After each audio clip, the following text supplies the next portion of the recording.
What's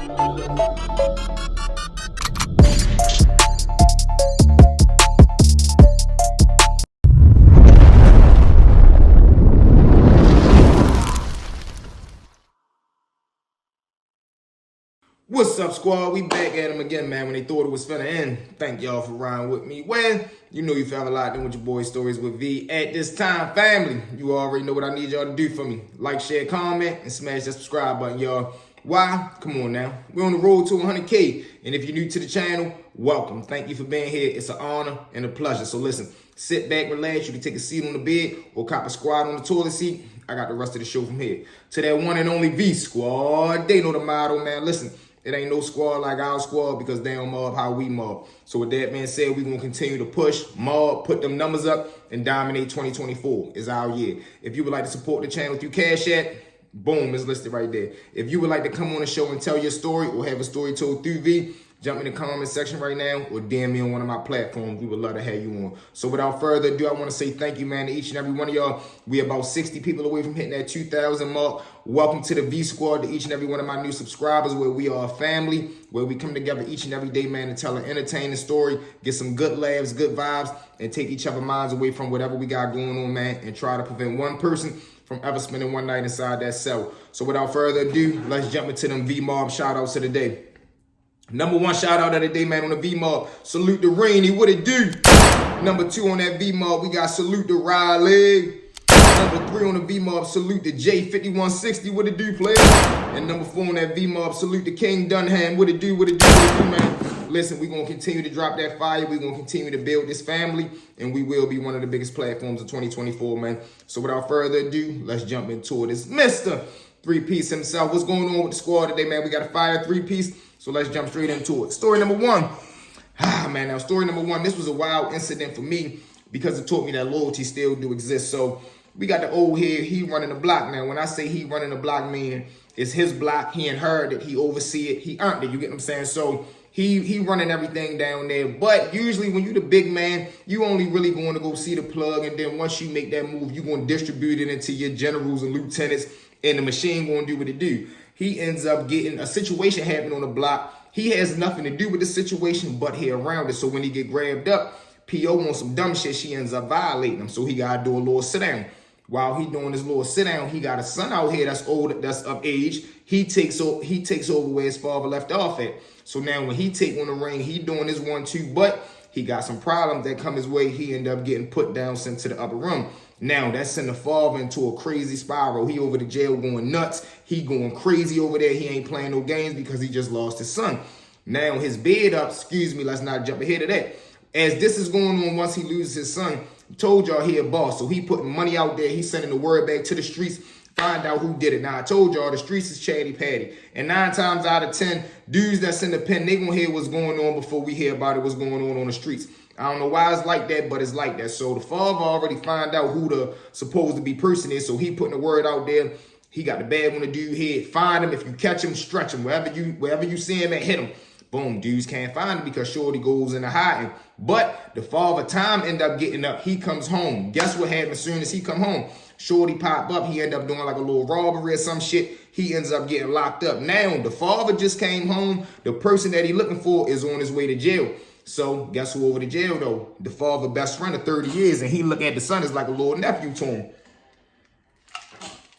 So boom, when word get over there that the person that's supposed to done that to the nephew is coming over there, Uncle already on there, the best friend already on it. Shorty ends up not only landing in the same jail, but he landed on the same tier as the best friend.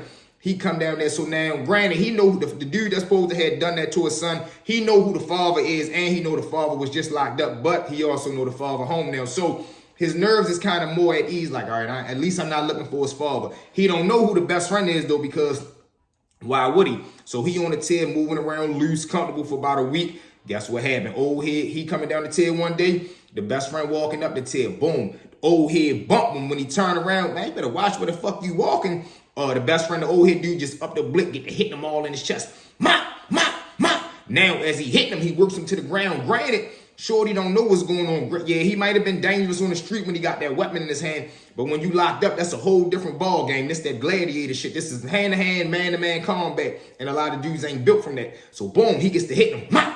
Now when he work him to the ground and get the and him out, only thing that you hear echoing on the whole unit is, man, this for nephew. This for nephew. This for nephew. I'm talking about he hanging that blick and him just keep saying, man, this for nephew. This for nephew. So boom, of course he breaks out of there. They hit the tail, break it up. Boom, they shoot Shorty on a helicopter because there's no way that he was gonna make it going to the prison hospital. They pull him on a helivac, shoot him to the nearest hospital. He ends up pulling through. You know, God bless him. The best friend, of course, he get outside charges. Boom, he goes to the hole. His level got raised, so they sent him to another jail.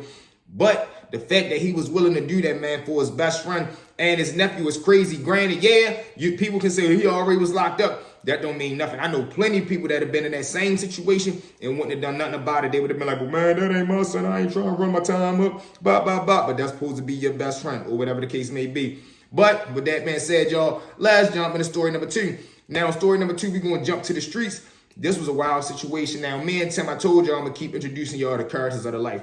So now we got Tim. Tim, that's my man, for real, cool dude. So now Tim, he got this Australian sale. You get what I'm saying? He got this sale that came from Australia. He ends up moving to Baltimore, but he got a major smack habit for real. He fucked with the smack. So I don't know where Tim ended up bumping into him at, but he a homer. So when I say a homer, meaning he get high, but whoever he get high from, they have to come to his house. He not driving outside. He not going to be walking around looking for it. He got a lot of money. So whoever he find with it, he just going to buy him out, and he going to have that shit in masses. He just going to be in the house getting high. All he do is be in the house, get high, and he paint. He was a hell of a painter. He could have had a contract with like a TV network for drawing pictures and shit like that. I used to try to get painting and tattoo ideas from him, but he was just a lot to handle, as y'all going to find out. So boom. Now, during this time, my brother just getting locked up, so he leaves me a package. Now, let's say the package that he leave me, I owe him $2,000, $10 off of each joint. I'm selling them to Tim for $20. So now I got the $10 I owe my brother, and I'm making a $10 profit. I'm selling them to Tim for $20. Tim is selling them to the Australian dude for $60. So Tim making a $40 profit. So it's a family hustle. Everybody eating. Everybody making out except for the sale because we shorting him for real because he green. He don't really know what's going on. Only thing he want is a lot of smack, and that's it. That's all he really want. So boom. Now he got a best friend that's from Australia too. But when he come visit in Baltimore, he got a homegirl named Deborah. He be going to go see her. Now she a real street veteran. Like she really knows what goes on in the street. She not what we call a whitey. A whitey is like a suburb sale, like a sale that get high, but they got class, big house, a lot of money. Deborah was more like a street junkie. Like she really sleeping in alleys and shit like that. She know her way of the trenches. You get what I'm saying? So boom, when he go down there with her, she putting him on game. Now look, this stuff costs this amount of money. This what it's supposed to weigh. This what it's supposed to look like. This what it's supposed to hit like. So he learning all this game. So now this time when he come down to visit, he go to little Australia house that draw the one that we hitting. So when he gets down there, yo call us, we pull up, hit him. Now about 10, 15 minutes after we leave, he calling us. So he never do this. He never call us after we leave. He like, yeah, man, you know, I got my homeboy here. I told you my cousin was coming in town. He's saying that you guys been shorting me. You guys been getting over on me. And you guys owe me a lot of money. So now we like, what the fuck is you talking about? He like, man, I'm just saying, I don't want any problems. I'm just telling you what my cousin's telling me. And, you know, I just don't like when I'm here. So we like, man, whatever, man. Call us when you try and go again. He like, all right, bet. Boom, he hangs up. So now we go through the rest of our day. Probably about 4 or 5 hours later, he called us again to get hit. Boom, he put in the order. He try to spend a lot of money. So boom, we shoot back up there. Now, when we get up there this time, we come in. He got like a little painting thing right here. And it's hella paintings on the wall, 2 couches. So one of them sitting right here, one of them sitting right there. So we come in. So I'm like, yeah, what the fuck you was talking about earlier? He like, yeah, my cousin, he be going down in town with Deborah. And, you know, they told me that you guys been overcharging me. And, you know, you guys owe me a lot of money because I done spent a lot of money with you guys. And you guys been getting over on me. So I'm like, what, you know, me sharp on my feet, man. Fuck no, we don't owe you nothing. What it is they getting that bullshit. Our shit is top tier. This is high quality. So you got to pay more if you want that good shit. So he like, so now the cousin, he looking like, oh yeah, well I did. I should have told you that too. It's different levels of this. You know, you got the really, really good stuff. And then you got like bullshit. Then you got like medium. So he like, you know, that's how we work that out. So boom. I don't know what Tim over there saying something to the cousin. I goes in the kitchen, work out the demonstration. He give me the money. Only thing I hear as I turn around is I hear Tim like, man, what the fuck is you doing? So I look out the kitchen. I see the cousin that was just sitting on the couch. He jumps up. He got a needle in his hand. So I'm guessing he cocked back like he ready hit Tim with the needle. Tim cocked back and just hit him straight in his mouth. Mop! Now when he hit him, he drops down. So now I get nervous because I seen the needle in his hand. I'm like, man, what the fuck? I grabs the money. I just push the Australian one that paid. I just push him out my way. Man, fuck this type of tip y'all on. I breaks out the kitchen. Now when I break out Tim right there, he just knocked Joe out, but the shit that he had bagged up in his hand had hit the floor. He grabs that up. We break out. Boom, we breaking out the front door. I turn around. I see the Australian dude, that drawer. He like getting up off the ground. Hey, man, you got my money. Hey, what you done? I shut the door behind me. We jump in the car. Get out of there. I'm like, man, what the fuck did you do? He like, man, he was trying to get over on me. Then he tried to grab the bag, so I pulled it back. He jumped up. He had a needle in his hand. He was trying to hit him with the needle, so I knocked his ass out. I'm like, yo, that was some crazy shit. Like, he was really going to stab that man with whatever was in the needle. He was trying to put that in Tim. So that was a wild circumstance, as you probably can guess. We never went back and seen them again. I don't care how good that money was. Deleted them, blocked their number. Do not disturb. Don't call us no more. You just tried to hit him with a loaded needle. Y'all crazy. So with that being said, y'all, let's jump into story number 3. Now, story number 3, we're going to keep with this bully attitude. So we got to do Big Blake. Now, Big Blake, hence the name, big country dude. Now, originally, he was born in North Carolina. He was moved to Baltimore when he was about 12, 13 years old. So now, during this time, he about 26, 27. You get what I'm saying? So, boom.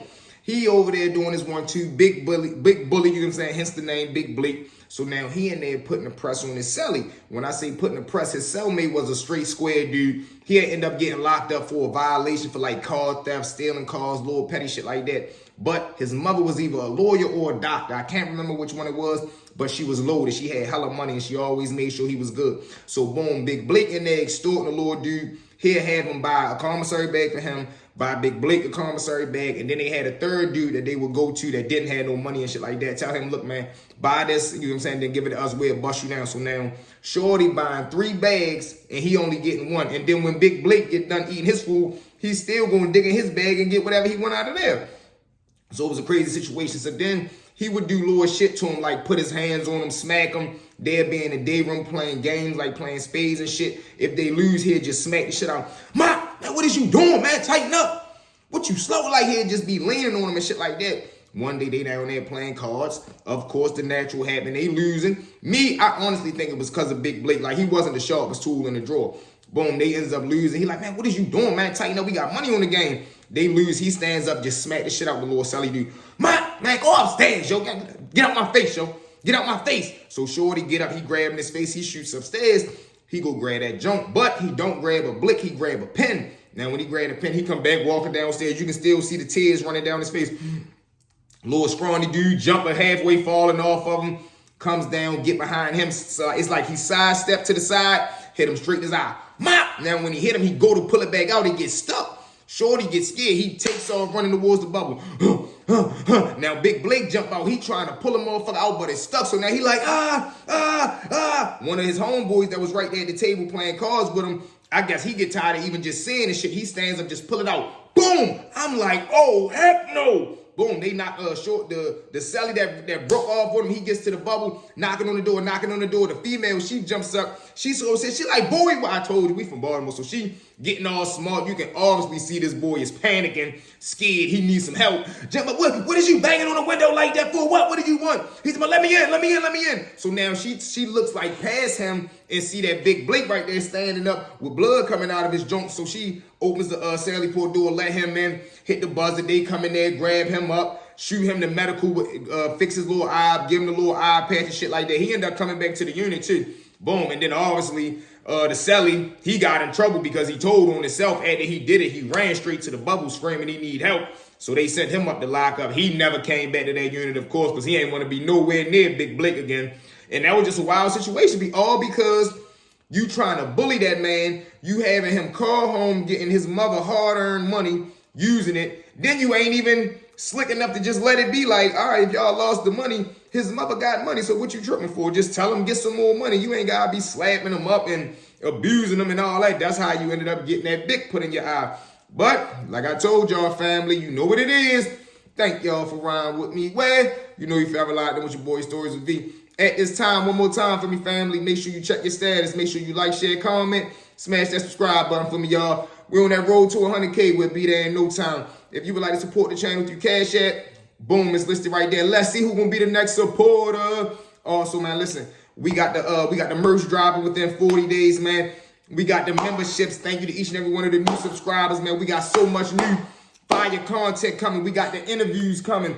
We got the live from behind the wall calls coming. I'm ready to get the V line. I'm ready to get another phone this weekend where I'm gonna put the numbers up there. Hey, y'all call in. We can tell stories to each other, man. Like I told y'all, this is not my platform. This is our platform. You can check every comment I ever did for the 4 months I've been here. I never say I always say we and I. You know why? Because we're a family, man. Where we come here each and every day, gather together to tell entertaining stories, man, and try to prevent one person from ever ending up in here. From V to y'all, man. I love y'all. Keep supporting. Make sure right now, everybody like the video for me right now. Boom. Right now, everybody jump in the comment. Give me that V Squad. Boom. Done. V Squad. We out. Let's go.